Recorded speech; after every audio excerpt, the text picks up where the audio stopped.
Shield Physical Intervention Development Programs, Foundation Program. So the Shield Physical Intervention Foundation Program equips security operatives with the essential knowledge and skills required for the role.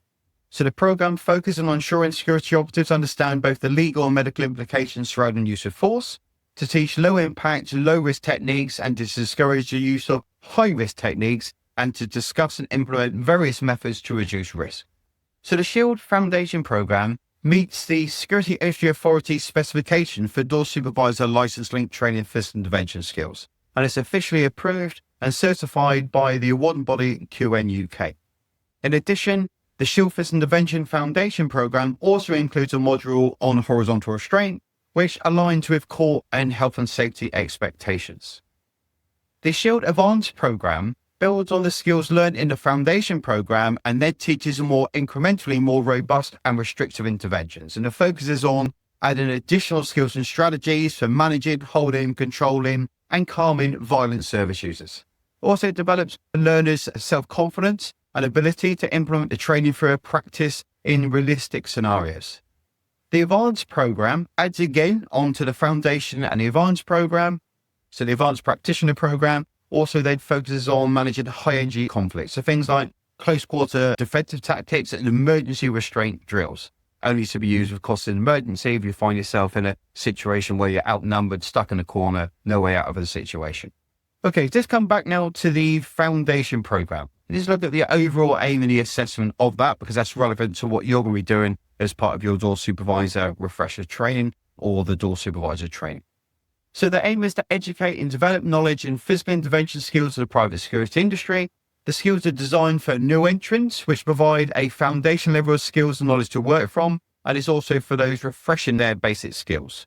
So the skills are intentionally pitched at low level to equip door supervisors with effective non-violent methods for dealing with situations that don't warrant more aggressive tactics. So the goal is to kind of foster more accountability for door supervisors' actions during violent confrontations. So it's important to note that these skills are not going to work on every individual and in every situation, reflecting the diversity of both those applying the skills and those receiving the interventions. And the SIA have actually been very clear. So on the SIA website, it does state that the SIA license-linked training covers the knowledge and skills required for your role, but it cannot account for every eventuality. So every venue and event is different, and the venue management and your employer should carry out risk assessments to provide you with additional training where necessary. And that's directly from the SIA. It also states in the SIA specification on physical intervention 2021 that the employers are legally obliged to ensure the safety and security of their customers and employees by conducting a risk assessment of a particular venue or event that may identify the need for additional training to supplement the knowledge and skills outlined in this document, which was the SIA spec on PI in 2021.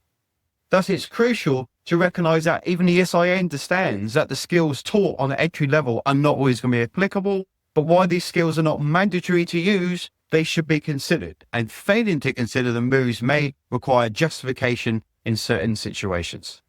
So Shield operates on the premise that the more training that you've got, the nicer you're going to be due to your own confidence in handling situations if it became physical.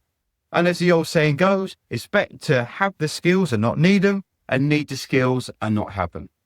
So for those that are already familiar with more robust skills, the Shield Foundation Program serves as a bridge to those moves, allowing you to safely delay the more aggressive types of techniques, hoping in that you will diffuse the situation and disengage so you wouldn't need to use them in the first place.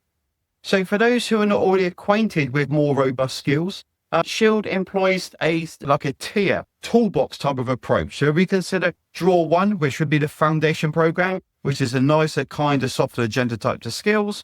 Draw 2, a little bit more robust options that build on Draw 1. And then Draw 3, which is a bottom draw, so combatives, adrenaline training, ballistic microphone, to kind of get you to work through the adrenaline to try and get your mind still thinking when you're in that fight or flight. Right, so now let's just come back to this Foundation Program. Just have a look at the assessment of the Foundation Program. So at the end of the theory, you'll take a multiple choice question paper, which is set by the awarding body, where there'll be 30 questions, you get 45 minutes, and you need to get 80% right, which is 24 out of 30. Then there's a physical skills checks. So the physical skills assessment is going to take place throughout the actual practice and the coaching and simulation stages. But remember, you're also going to be videoed performing a couple of sequences in order we can satisfy the awarding body and the SIA requirement.